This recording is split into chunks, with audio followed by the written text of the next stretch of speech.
hay un punto interesante acá, que es la idea que tenemos en este plano como lucha o de lucha como sinónimo de vida. Y Buda decía que el hombre perfecto vence sin luchar. Bueno, y acá esto se abre a otras dos cuestiones. Entonces vayan viendo cómo la cosa se va, como dije hace un ratito, se va complejizando.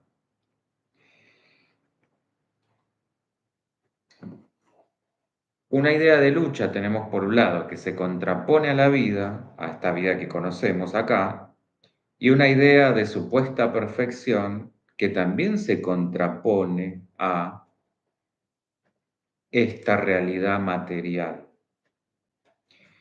Y lo que pasa con estos conceptos es que tenemos que separar en una primera instancia lo material y lo espiritual para después sí encontrar la forma de integrarlo, de reunirlo. Ese es el trabajo que tenemos en resumen en nuestro paso por este mundo, por supuesto, desde esta perspectiva espiritual. Ese sería el sentido. Salir de nuestro olvido, que está justamente causado por la mente, para recordarnos y reintegrar el espíritu y la materia. Nosotros acá luchamos por nuestra pulsión de vida o a la vida, luchamos por aferrarnos a sobrevivir y somos imperfectos buscando recuperar o aspirando a tener una supuesta perfección originaria de la fuente, esta sensación de haber perdido algo, de querer volver a ese mitológico paraíso perdido. ¿Estamos bien hasta aquí? Y esa lucha va a interferir con la transformación y es propia del tiempo, volviendo al comienzo. Vivimos en una carrera contra el tiempo. De hecho, acá es lo único que tenemos y lo queremos controlar. Quisiéramos ser inmortales. Si dejamos de luchar, esto equivale a que el tiempo se desvanece y aparece un vacío que va a estar lleno de creación. Nosotros creemos que si no hay forma, no hay nada. Pero resulta que la forma corresponde a un plano de existencia o a una dimensión que tenemos que trascender para poder ser capaces de observarla. Es decir, si nosotros quisiéramos, por ejemplo, apreciar la tercera dimensión, tendríamos que irnos a la cuarta y así sucesivamente. Ahí es donde el tiempo es una dimensión más, donde el tiempo está sucediendo ahora, en esa mente cósmica, aquello que sucedió o que pasará está sucediendo ahora.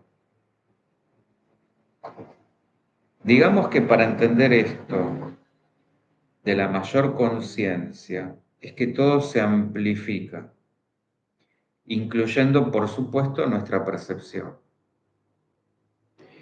que en este plano responde a los 5 sentidos que todos ya conocemos, pero en un plano astral, por ejemplo, lo hacemos a través de cada una de nuestras células. Digamos que es un cuerpo total, un cuerpo también amplificado. Como si a medida que subimos dimensionalmente vamos ampliando la mirada de un gran cuerpo cósmico.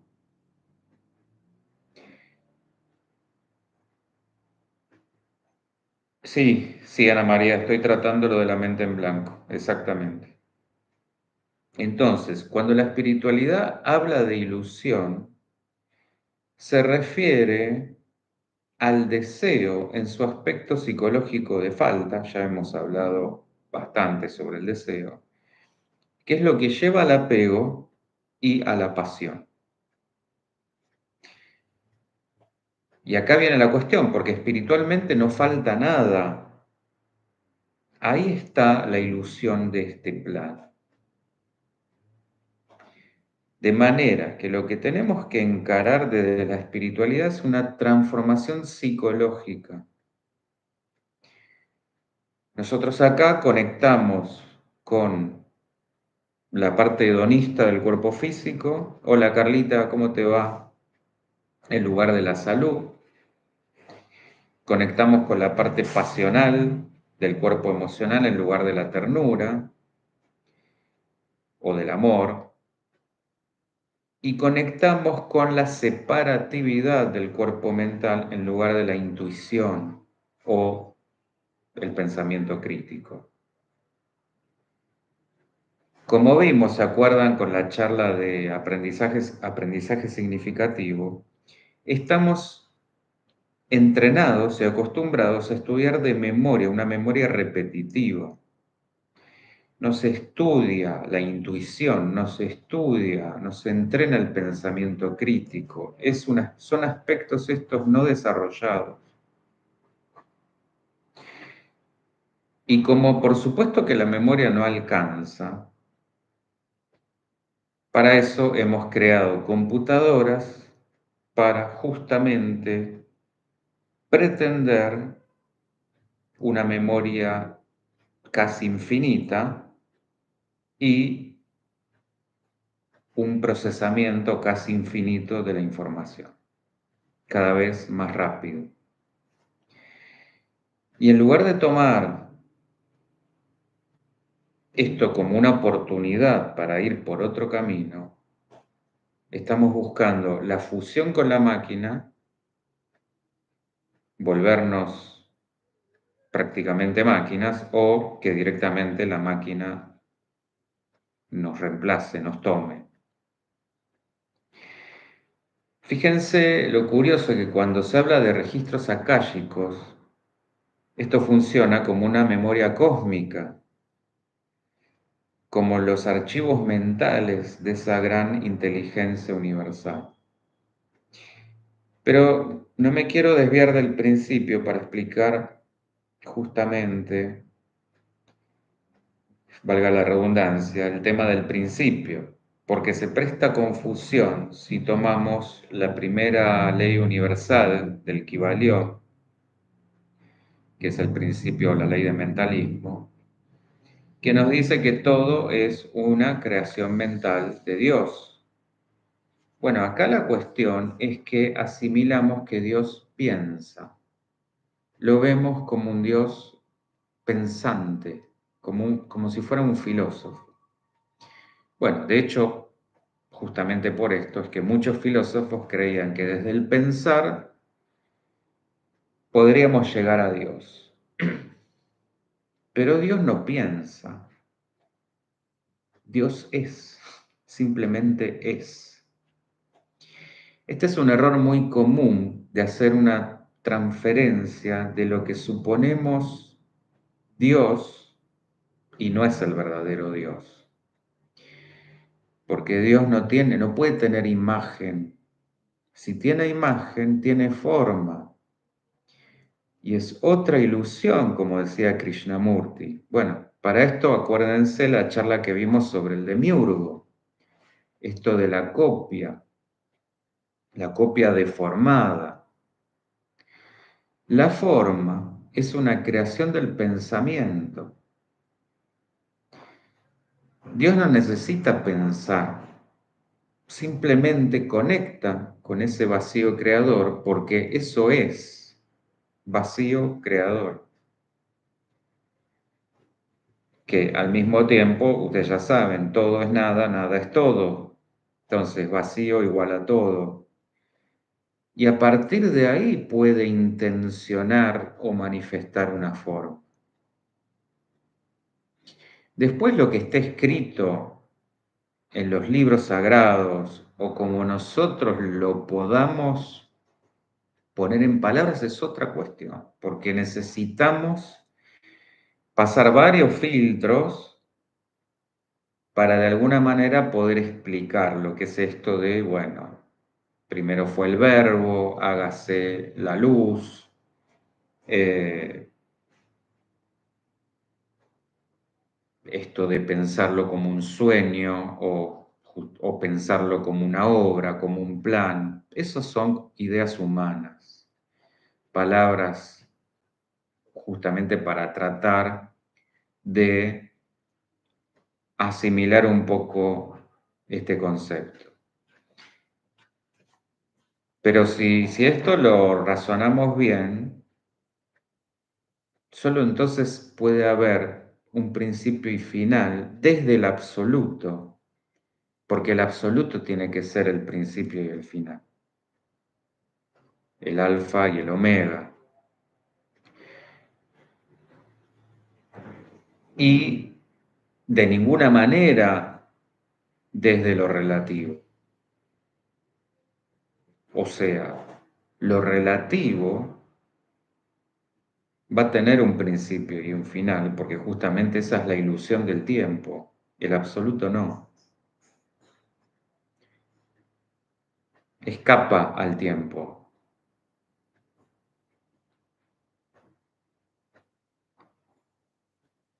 En esa conexión que yo les decía, esto de conectar con el vacío creador y a partir de ahí crear, podríamos ser capaces de lo que acá llamamos la capacidad de irnos al pasado, irnos al futuro, que esto no serían virtudes sobrenaturales si lo pensamos de esta manera, sino poder justamente acceder a ese instante lleno de infinitas posibilidades que están todas como sucediendo simultáneamente. Alguna habiendo ya sucedido en este universo, otras habiendo sucedido o por suceder en otros. Cada realidad toma forma según quien observe. O sea que ahí depende de nuestra resonancia energética. Si interviene nuestro deseo, nos desconectamos. Este es el desafío. Poder llegar a un estado de desconexión del deseo similar a la muerte para conectar con aquello otro. No sé si me estoy explicando o si es muy difícil. Ustedes me dirán. Y esto es complejo porque el deseo implica apego. Y esto entendámoslo como una pensiforma no apegada, creativa por naturaleza, creativa en sí misma. Por esto es que el deseo y la espiritualidad no son compatibles, pero tampoco lo son el deseo y la vida. Bueno, entonces ustedes me dirán cómo hacer entonces para seguir vivos y no desear, porque justamente desde lo psicológico lo que nos mantiene vivos es el deseo. Bueno, suena imposible, por eso el título de esta charla. A ver, no se trata acá en este plano de no desear, sino de desear solo lo necesario para vivir y practicar una meditación sin deseo de nada. Aún, y esto es lo más difícil, sin deseo de este vacío, porque sigue siendo un apego a la ilusión de iluminarnos. Tenemos que aprender a meditar solo como quien vuelve a su casa.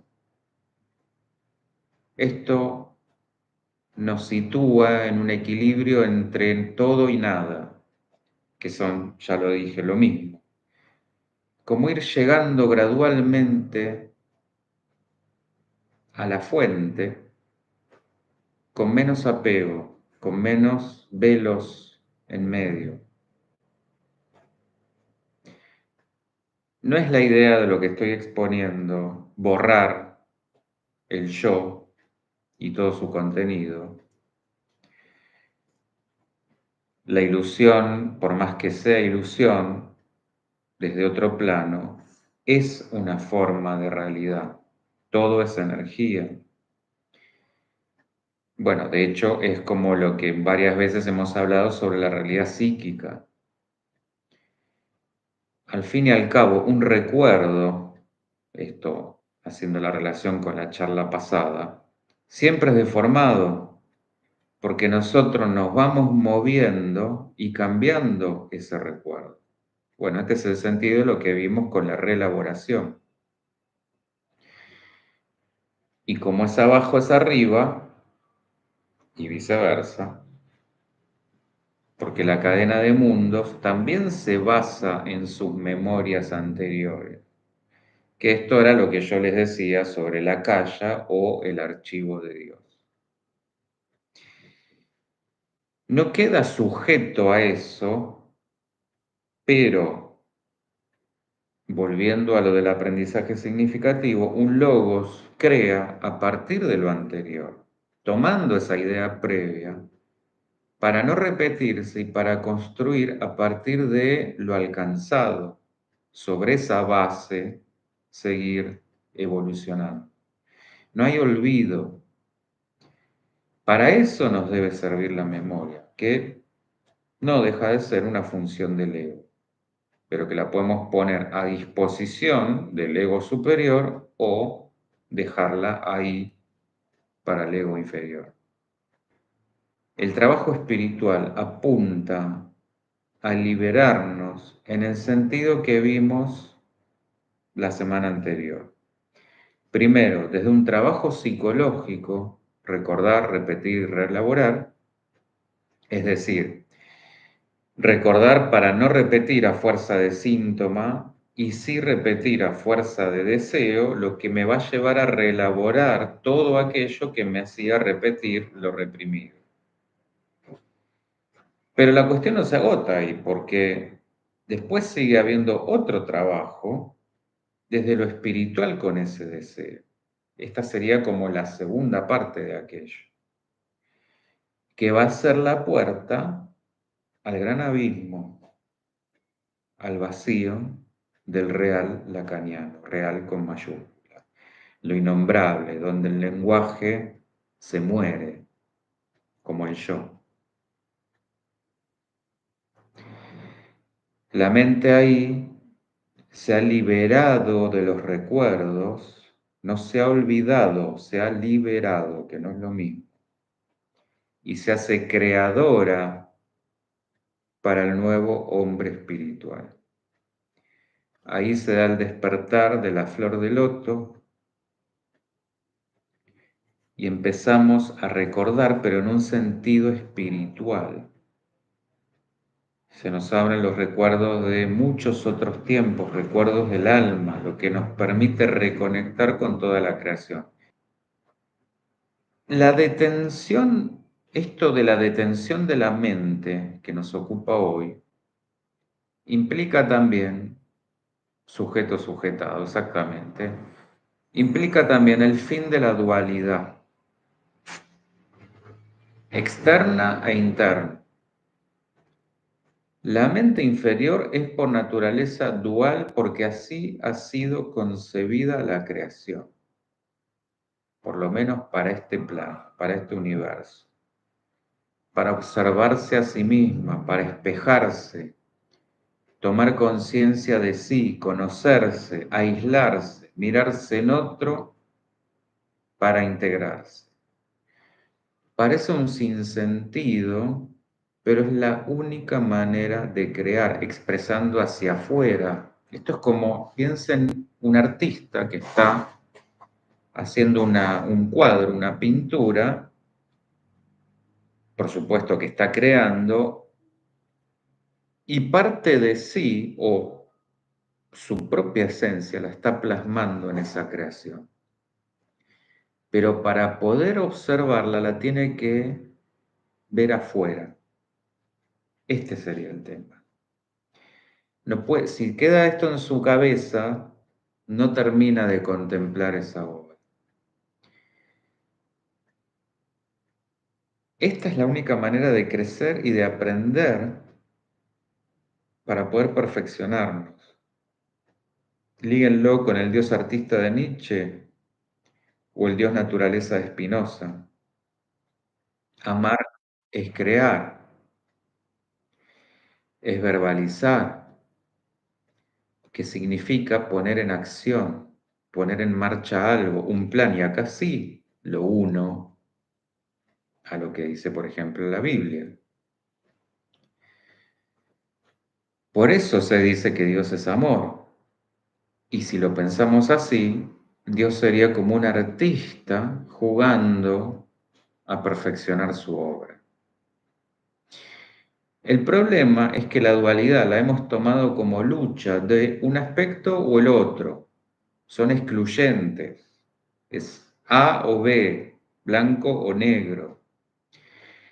Y no como la totalidad que es. Esto nos ha llevado a la guerra o a la competencia permanente, a la separación de consciente e inconsciente, espíritu y ego, yo y el otro, cada uno dividido en sí mismo y dividido del otro. Esto que decía Carla, sujeto sujetado. Entonces el aprendizaje es una vez más abandonar la lucha. Lo mismo con el síntoma y todas las formaciones del inconsciente. Reconciliarnos con el material reprimido porque nos está enseñando la sombra a ser integrada. Pero hay otro tema muy importante que es incompatible en lo material y en lo espiritual. Acá premiamos la glorificación, la vanidad, la posesión, el tener y el parecer. En lo espiritual es todo lo opuesto, que es la enseñanza que justamente intentó llevar adelante el Papa Francisco. No como una romantización de la pobreza, sino que no olvidemos lo esencial. Nada de lo que poseamos materialmente nos lo vamos a llevar, pero sí nuestros valores, nuestro ser. La espiritualidad bien entendida debe enseñarnos a corrernos del apego a las cosas y enfocar ese apego a nuestros valores. Ese es el único apego que vale la pena. Y ojo, sin por eso caer también en grietas del tipo espirituales, no espirituales, que también pasa. Una mente dividida en permanente tensión es lo que genera la guerra dentro y fuera. Entonces el camino es el aquietamiento de la mente, soportar esa soledad interna. Y agrego el conocimiento de la mente y de nuestro ADN, porque hay partes de la mente que se activan solo en un estado meditativo, de esto hay evidencia sobrada, regiones que habitualmente no utilizamos, así como lo que consideramos ADN basura.